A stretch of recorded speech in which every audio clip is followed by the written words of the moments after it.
नमस्कार विद्यार्थियों, एक बार फिर से आपके लिए लेकर आया हूँ लाइव क्लास। आज हम करेंगे लेसन नंबर 1, 8वां लेसन करेंगे पॉलिटिकल साइंस में। तो बिना किसी देरी करते हैं स्टार्ट लेसन नंबर 8। इस लेसन के साथ आपकी ये किताब भी क्या पूरी हो जाएगी। उसके बाद एक किताब और बचेगी अर्थशास्त्र वाली, वो करेंगे इसके बाद। चलिए करते हैं स्टार्ट आज की वीडियो। 1 अंक वाले प्रश्न, किसी भी लोकतांत्रिक व्यवस्था द्वारा सामना की जाने वाली समस्या क्या कहते हैं? लोकतंत्र की चुनौतियाँ। प्रश्न नंबर 2, प्रत्येक लोकतंत्र के सामने कौन सी मुख्य चुनौती होती है? तो वो होती है विस्तार की चुनौती। फिर प्रश्न नंबर 3, लोगों को राजनीतिक सुधार लागू करने में मजबूत बनाने वाला कौन सा कानून श्रेष्ठतम है? तो वो है सूचना का अधिकार 2005। क्वेश्चन नंबर 4, राजनीतिक सुधार किसे कहते हैं? तो लोकतंत्र में आने वाली विभिन्न चुनौतियों को या उनके बारे में सुझाव या प्रस्ताव लोकतांत्रिक सुधार या राजनीतिक सुधार कहलाता है। अब करते हैं अपने टिक द करेक्ट वाले आंसर। पहला क्वेश्चन है, राजनीतिक सुधार से आप क्या समझते हैं? ऑप्शन नंबर 1, राजनीतिक दलों में सुधार को राजनीतिक सुधार कहते हैं।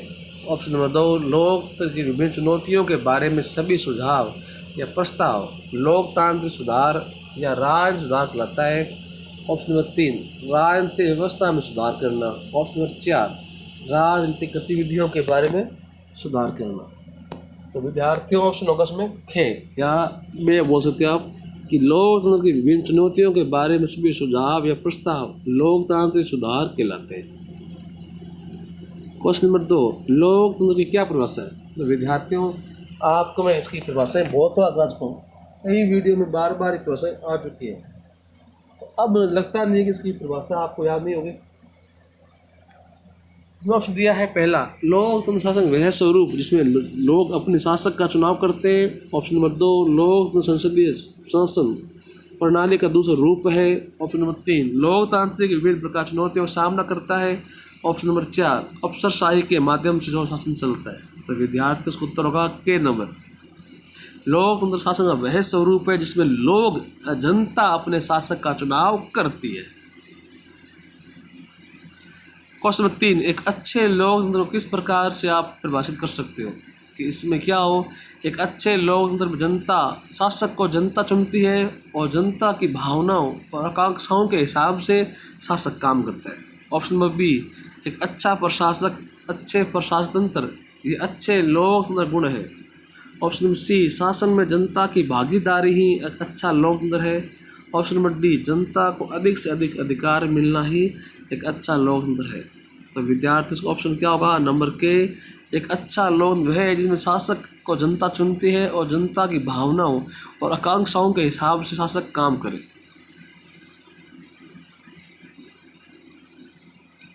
लोकतांत्रिक सुधारों को किस प्रकार लागू कर सकते हैं? तो ऑप्शन नंबर 1 है, लोकतांत्रिक सुधारों को कानून और विभिन्न नीतियों और फॉर्मूलों से लागू कर सकते हैं। ऑप्शन नंबर 2, लोकतांत्रिक सुधारों को प्रशासन तंत्र द्वारा लागू कर सकते हैं। ऑप्शन नंबर सी, लोकतांत्रिक सुधारों को योजना आयोग के माध्यम से लागू कर सकते हैं। ऑप्शन नंबर डी, लोकतांत्रिक सुधारों को प्रधानमंत्री कार्यालय द्वारा लागू करते हैं।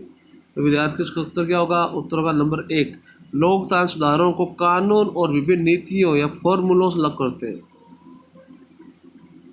5 ऑप्शन है, दुनिया कितने भागों में लोकतांत्रिक शासन नहीं है? लगभग आधे में, 1/3 में, 1/4 में, 2/3 में। उसका उत्तर होगा खे नंबर, लगभग 1/3 में। फिर ऑप्शन क्वेश्चन नंबर 6, चुनौती किसे कहते हैं? तो विभिन्न प्रकार संघर्ष, विभिन्न मुश्किलें, लोकतांत्रिक अव्यवस्था या सभी। उसका उत्तर होगा लोकतांत्रिक अव्यवस्था। ये पहले भी आपके सामने क्वेश्चन आ चुका है। फिर विस्तार की चुनौती किसे कहते हैं? तो लोकतांत्रिक शासन के बुनियादी सिद्धांतों को सभी इलाकों, समूहों और विभिन्न संस्थाओं में लागू करना। ऑप्शन 2, स्थानीय सरकारों को अधिक से अधिक अधिकार देना। ऑप्शन नंबर 3, महिलाओं और अल्पसंख्यक समूहों को उचित भागीदारी करना या सभी। इसका उत्तर होगा सभी। मतलब इसमें बुनियादी सिद्धांत भी होने चाहिए जिसको आप हर संस्था में, इलाकों में लागू कर सको। इसमें स्थानीय सरकार को अधिक अधिकार मिलने चाहिए। इसमें महिलाओं और अल्पसंख्यक को अधिकार मिलने चाहिए। तो उत्तर होगा उपरोक्त सभी। लोकतंत्र की एक चुनौती को बताइए। पहला है भ्रष्ट प्रशासन व्यवस्था को चुनौती। दूसरा बुनियादी आधार बनाने की चुनौती, सेना का नियंत्रण एंड करना। समस्याओं से छुटकारा, आर्थिक असमानता को दूर करना। इसका उत्तर होगा नंबर 6, बुनियादी सिद्धांतों आधारों को बनाने की चुनौती, सेना का नियंत्रण एंड करना। क्वेश्चन नंबर 9, लोकतंत्र के विस्तार की चुनौती का एक उदाहरण दीजिए। पहला है महिलाओं और अल्पसंख्यक को भागीदारी निश्चित करना। दूसरा है स्थानीय निकाय शासन को अधिक से अधिक शक्ति प्रदान करना। ऑप्शन नंबर सी है पंचायती राज व्यवस्था को मजबूत करना। ऑप्शन नंबर डी है दलितों और अनुसूचित जनजाति की भागीदारी निश्चित करना। इसका उत्तर होगा नंबर के, महिलाओं और अल्पसंख्यक की भागीदारी निश्चित करना।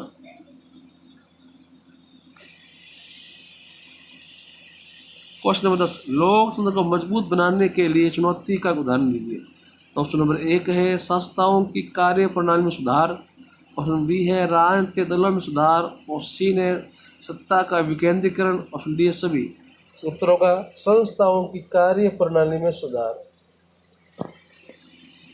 अगर 11वां, इसमें मौजूद गैर लोकतांत्रिक शासन व्यवस्था को गिराने, सत्ता पर सेना कंट्रोल को एंड करने, एक संप्रभु और कारागार शासन व्यवस्था को स्थापित करने की चुनौती है।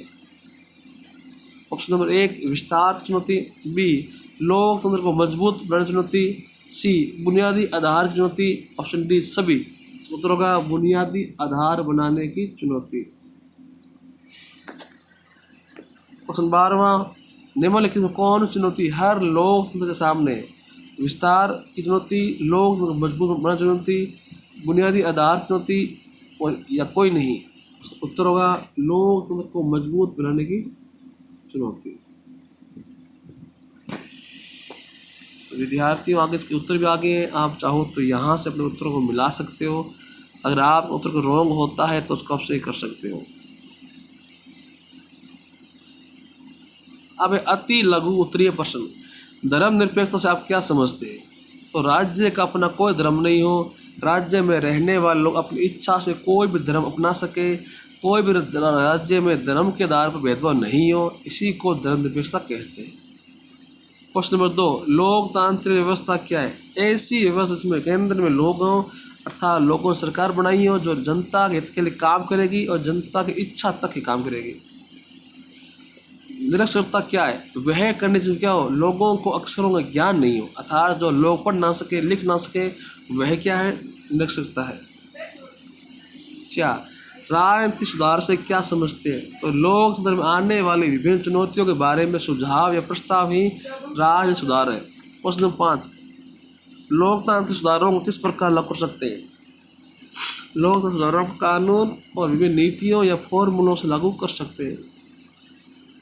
क्वेश्चन 6, एक अच्छे लोकतंत्र को किस प्रकार से परिभाषित कर सकते हैं? तो जनता शासक को चुने, शासक जनता की भावना के अनुसार काम करे और उसी के हिसाब से आकांक्षों काम करे, उससे हम अच्छा लोकतंत्र मान सकते हैं। तो 7, विस्तार की चुनौती से आप क्या समझते हैं? विस्तार की चुनौती क्या होती है? इसमें लोकतांत्रिक शासन में बुनियादी सिद्धांतों को सभी इलाकों में, समूहों में, संस्थाओं में लागू करना, इसे हम कहते हैं विस्तार की चुनौती। 8वां, नए और सावधानी से बनाए गए कानूनों से क्या लाभ होता है? नए कानून सारी अवांछित चीज़ें एंड कर देगी, पर सोच लेना भले सुखद हो, लेकिन इस लालच पर लगाम लगाना क्या बेहतर है? निश्चित रूप से सुधारों के मामले में कानून की महत्वपूर्ण भूमिका है। सावधानी से बने कानून गलत राजनीतिक आचरण को हतोत्साहित और अच्छे काम को बढ़ावा देते हैं। सबसे बढ़िया कानून किसे मानते हैं? बढ़िया कानून वह है जो लोगों को लोकतांत्रिक सुधार की ताकत दे, सूचना का अधिकार, लोगों को जानकार बनाने और लोकतंत्र के रखवाले के तौर पर सक्रिय करने का एक अच्छा उदाहरण है। ऐसा कानून भ्रष्टाचार पर रोक लगाने और कठोर दंड का प्रावधान करने वाले लोगों की सहायता करता है। प्रश्न 10, उत्तर प्रदेश की सरकार ने एक सर्वेक्षण के बाद क्या पाया? यहाँ का पाया ग्रामीण स्वास्थ्य केंद्रों पर डॉक्टर आते नहीं हैं, वे शहरों में रहते हैं, निजी प्रैक्टिस करते हैं और महीने में 1 या 2 बार अपनी नियुक्ति वाली जगह आते हैं और वहाँ से चले जाते हैं, और गांव वालों को इलाज के लिए शहरों में फिर आना पड़ता है। सांप्रदायिकता क्या है? अपने धर्म को अन्य से ऊपर समझना और अन्य धर्म को अपने नीचे समझना क्या है? सांप्रदायिकता है। चुनौतियों का अर्थ क्या है? तो लोकतंत्र मार्ग में आने वाली बाधाएं दूर किए बिना लोकतंत्र का विकास नहीं हो सकता, उन्हें हम चुनौतियां कहते हैं। और 13वां, दुनिया कितने भागों में लोकतांत्रिक शासन नहीं है? लगभग 1/4 भाग में लोकतांत्रिक शासन नहीं है। फिर लघु उत्तरीय प्रश्न, विस्तार की चुनौती पर सफलता पाने के किन्हीं 3 उपायों की व्याख्या कीजिए। उसके लिए आपको लघु उत्तरीय प्रश्न संख्या 7 है, उसी का उत्तर यहाँ आप लिख सकते हो। बार बार एक उत्तर क्यों करें आपको। प्रश्न 2, विविध संवैधानिक बदलावों को लाने मात्र से ही लोकतंत्र चुनौतियों को हल नहीं हो सकता। इस कथन को उदाहरण सहित समझाइए। तो कानून बनाकर राजनीतिक सुधार की बात क्या है, बहुत ही लुभावना लगता है। नए कानून सभी अवांछित को एंड कर देंगे, ये सोचना सुखद हो, पर इस लालच पर लगाम लगाना ही बेहतर है। निश्चित रूप सुधारों के मामले में कानून की बहुत बड़ी भूमिका है, परंतु सावधानी से बनाए कानून गलत लोगों को हतोत्साहित करेंगे, मतलब उनको रोकेंगे और अच्छे काम को बढ़ावा देंगे। पर विधिक का सुधार बदलावों को ला देने से ही लोकतंत्र सुधार नहीं हो सकता। उदाहरण के लिए क्रिकेट LBW के नियम बदलाव से ही बल्लेबाजों द्वारा अपनाए गए बल्लेबाजी के नकारात्मक दाव पैसे को कम कर सकते हैं। पर यह कोई नहीं सोचता कि सिर्फ नियमों में बदलाव करने से जो होगा मैच सुधर जाएगा या क्या उचित नहीं है। प्रश्न 30, संसार के कुछ देश लोकतंत्र के विस्तार की चुनौती का सामना कर रहे हैं। संसार कुछ देश के लोकतंत्र विस्तार की चुनौती सामना कर रहे हैं। कई देशों में एकात्मक शासन व्यवस्था है जहां शासन का केंद्र एक स्थान में होता है, जबकि लोकतंत्र का विस्तार तब होगा जब क्या है स्थानीय सरकारों को अधिक से अधिक अधिकार मिले। संघ की सभी इकाइयों के लिए संघ के सिद्धांतों को लागू करना, महिलाओं और अल्पसंख्यक समुदायों की उचित भागीदारी करना ही इसकी चुनौतियां हैं। विश्व के कुछ देश किस प्रकार लोकतंत्र की बुनियादी आधार बनाने की चुनौती सामना कर रहे हैं, उदाहरण से समझिए। दुनिया के 25% हिस्से में आज भी क्या है, लोकतंत्र नहीं है। इन इलाकों में लोकतंत्र के लिए बहुत मुश्किलें हैं। इन देशों में लोकतांत्रिक व्यवस्था के तरफ जाना और सरकार बनाना बहुत बड़ा एक चुनौती है।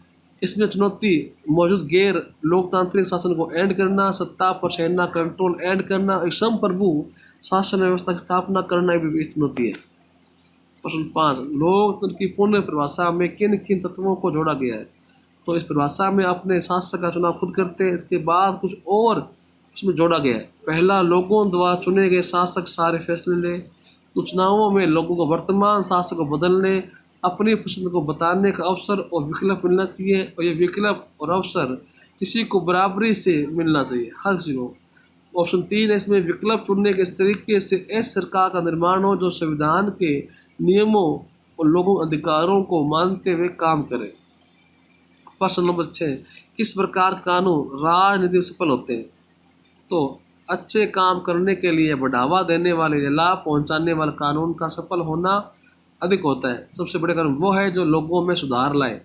सूचना का अधिकार कानून लोगों को जानकार बनाने और लोग रखवाले के तौर पर सक्रिय करने को अच्छा उदाहरण मान सकते हैं। ऐसा कानून घोटालों पर, भ्रष्टाचार पर रोक लगाता है और कठोर दंड लागू करने वाले कानून की हेल्प करता है। भारत में लोकतंत्र के विस्तार की चुनौती का वर्णन कीजिए। तो अधिकांश लोकतांत्रिक व्यवस्था के सामने अपने विस्तार चुनौती है। इसमें लोकतांत्रिक शासन के बुनियादी सिद्धांतों के सभी इलाकों में, समूहों में, संस्थाओं में लौकना शामिल है। भारत में लोकतंत्र विस्तार होता है, इसके लिए स्थानीय संस्थाओं को अधिक संपन्न बनना होगा। संघात्मक शासन के सिद्धांतों को व्यवहारिक तौर पर लागू करना होगा। राज्यों की स्वायत्तता को बढ़ाना होगा। केंद्र का राज्यों पर नियंत्रण कम करना होगा और महिलाओं, अल्पसंख्यक और अन्य समुदायों की भागीदारी तय करनी होगी। तभी जनता क्या है, जागरूक होगी और तभी क्या है, लोकतंत्र सफल होगा। प्रश्न 8वां, लोकतंत्र के जरूरी पहलुओं का वर्णन कीजिए। तो वो कुछ पहलू इस प्रकार है। पहला, लोकतांत्रिक अधिकार लोकतंत्र का प्रमुख पहलू है। यह अधिकार सिर्फ वोट देने, चुनाव लड़ने तक नहीं, इसमें सामाजिक और आर्थिक अधिकार शामिल है। इसमें लोकतांत्रिक शासन नागरिक को देना चाहिए। तो सत्ता में हिस्सेदारी को लोकतंत्र की भावना का अनुकूल मानते हैं। इस प्रकार सरकार और समाज समूहों के बीच सत्ता की साझेदारी लोकतंत्र के लिए बहुत ही आवश्यक है। ऐसा लोकतंत्र मोहम्मद की तानाशाही एक क्रूर शासन नहीं है और ये अल्पसंख्यक आवाज़ का आदर करना ही इसमें आवश्यक है। समाज में विद्यमान हर प्रकार के भेदभाव को एंड करना, इसका महत्वपूर्ण काम है और लोक व्यवस्था में कुछ न्यूनतम नतीजों की उम्मीद भी करनी चाहिए। अब है बड़े प्रश्न।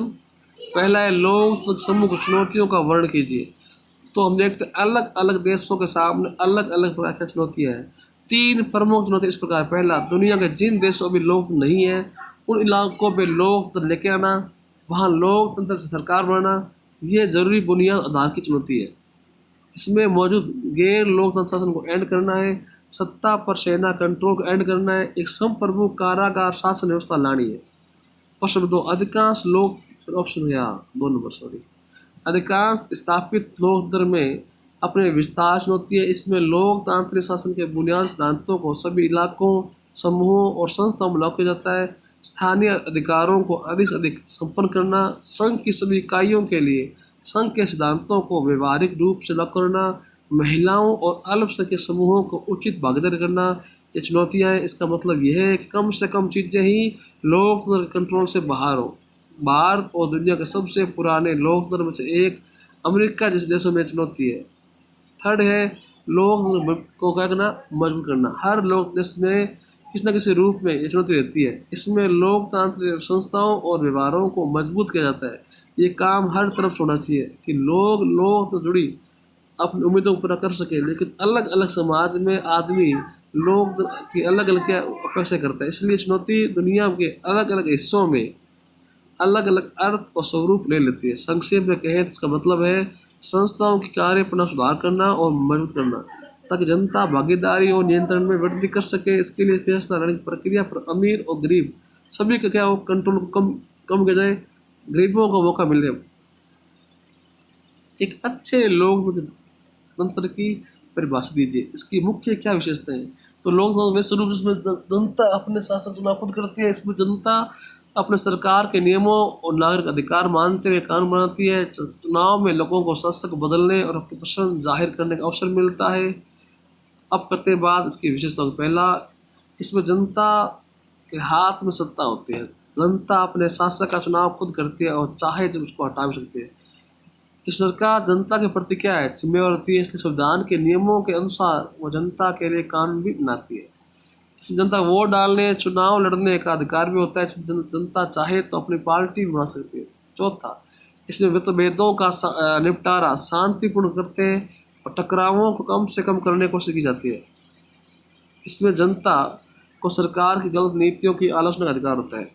इसमें बहुसंख्यक समुदाय के साथ साथ अल्पसंख्यक को भी अधिकार मिलता है। और एक अच्छा लोकतंत्र वही है जिसमें अधिक से अधिक जनता को भागीदारी मिले, सरकारी मसलों पर जनता राय दे।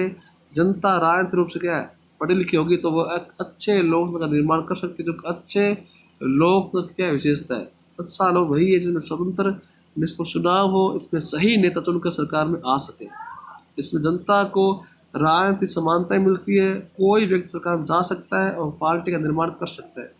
एक अच्छा लोकतंत्र वही जहाँ सरकार विभिन्न प्रकार की असमानताओं को कम करती है। इस प्रकार से एक अच्छे लोकतंत्र की विशेषताएं हैं। जहाँ ये सभी विशेषताएं हो वहाँ लोकतंत्र सफल होने से कोई भी रोक नहीं सकता। प्रश्न 3, विभिन्न राजनीतिक सुधारों का वर्णन कीजिए। तो लोकतंत्र की विभिन्न चुनौतियों के बारे में सिर्फ सुझाव या प्रस्ताव लोकतंत्र सुधार या राजनीतिक सुधार कहते हैं। किसी भी लोकतंत्र देश में निम्नलिखित सुधार कर सकते हैं। पहला, कानून बनाकर कुछ हद तक राजनीति कर सकते हैं। इसमें सावधानी कानून बनाना चाहिए, गलत आचरण को रोकना चाहिए, अच्छा काम को बढ़ावा देना चाहिए। कानून परिवर्तन के बारे में कभी कभी उल्ट परिणाम निकलते हैं। आमतौर पर किसी की मनाही करने वाले कानून राजनीति सफल नहीं। इसके राजनीतिक तो अच्छा से काम करना चाहिए और सफल कानून बनाना चाहिए। सबसे बड़ा कानून वह है जो लोगों को लोकतंत्र सुधार करने की ताकत है। सूचना अधिकार कानून लोगों को जानकार बढ़े और लोकतंत्र तरफ आया था। ऐसा कानून घोटालों पर रोक लगाता है और घोटालों पर रोक लगाने और कठोर दंड का प्रावधान करता है। फिर लोक सुधार तो मुख्यतः राजनीतिक दल ही करता है। इस राजनीतिक दलों को सुधार के लिए कामकाज करना चाहिए। इससे आम नागरिक की राजनीतिक भागीदारी बढ़ेगी। चौथा है, राजनीतिक सुधारों किसी प्रस्ताव अच्छे समाधान की चिंता होनी चाहिए। इन्हें कौन करेगा, क्यों करेगा, ये मान लेना सुधार नहीं है। संसद कोई कानून ऐसा बनाती है जो क्या है राजनीतिक दल और सांसद हितों के खिलाफ हो। पर लोकतांत्रिक नागरिक संगठन मीडिया भरोसे करने उपायों को सफल होने की संभावना अधिक रहती है। फिर लोकतंत्र की विभिन्न परिभाषाओं के बारे में किन किन बातों को शामिल करते हैं। पहला, जनता द्वारा चुने गए शासक की फैसला लेने का। दूसरा, चुनाव में लोगों को वर्तमान शासक को बदलने और अपनी पसंद जाहिर करने का अवसर मिलना चाहिए, और ये विकल्प और अवसर हर किसी को बराबर मिलना चाहिए। तीसरा, विकल्प चुनने का इस तरीके से सरकार का निर्माण होना चाहिए तो संविधान के नियम माने और जनता के अधिकारों के लिए काम करे। लोकतंत्र इन आदर्शों को शामिल किया जाना चाहिए जिसमें क्या हो, लोकतंत्र और गैर लोकतंत्र दोनों में अंतर कर सकें। पांचवा, इस व्यवस्था में अधिकारों साथ साथ सामाजिक और आर्थिक अधिकारों की बात भी होनी चाहिए। छठा, इसमें सामाजिक समूहों के बीच में सत्ता की क्या हो, भागीदारी हो। सातवां, लोकतंत्र में अल्पसंख्यक आवाज़ को भी आदर मिलना चाहिए और हर प्रकार के भेदभाव को नष्ट करना चाहिए, और लोक व्यवस्था में हमें कुछ न कुछ क्या परिणाम मिलना चाहिए। तो ये था आज का वीडियो। अब कुछ प्रश्न जो आपको खुद करने हैं। पहला है, भारतीय लोकतंत्र में कौन कौन चुनौतियाँ हैं, और दूसरा है, लोकतंत्र व्यवस्था में सुधार कैसे हो सकता है। तीसरा है, कानून बनाकर सुधार करना कहाँ तक सही है। चौथा है, लोकतंत्र एक परिभाषा दीजिए। पाँचवा, एक अच्छे लोकतंत्र की विशेषताएं बताइए। छठा है, चुनौतियों इन तीन प्रमुख का उल्लेख करें जिनका सामना विश्व के अधिकांश लोकतंत्र कर रहे हैं। सातवां, म्यांमार लोकतांत्रिक व्यवस्था की ओर जाने के लिए बुनियादी आधार बनाने की चुनौती का सामना किस प्रकार कर रहा है। आठवां, कुछ दिशा निर्देश की चर्चा की जहाँ भारत राज्य सुधारों के लिए तरीका और जरिया ढूंढ रहा है। और नौवां, लोकतांत्रिक सुधारों से आप क्या समझते हैं। तो विद्यार्थियों, इस तरह अपनी आज थर्ड बुक पूरी हो सके। जरूर आज का वीडियो कुछ फास्ट रहा है, परंतु वीडियो लंबा था इसलिए फर्क करना पड़ा। तो वीडियो पसंद है लाइक कीजिए, कमेंट कीजिए, शेयर कीजिए और सब्सक्राइब कीजिए। धन्यवाद।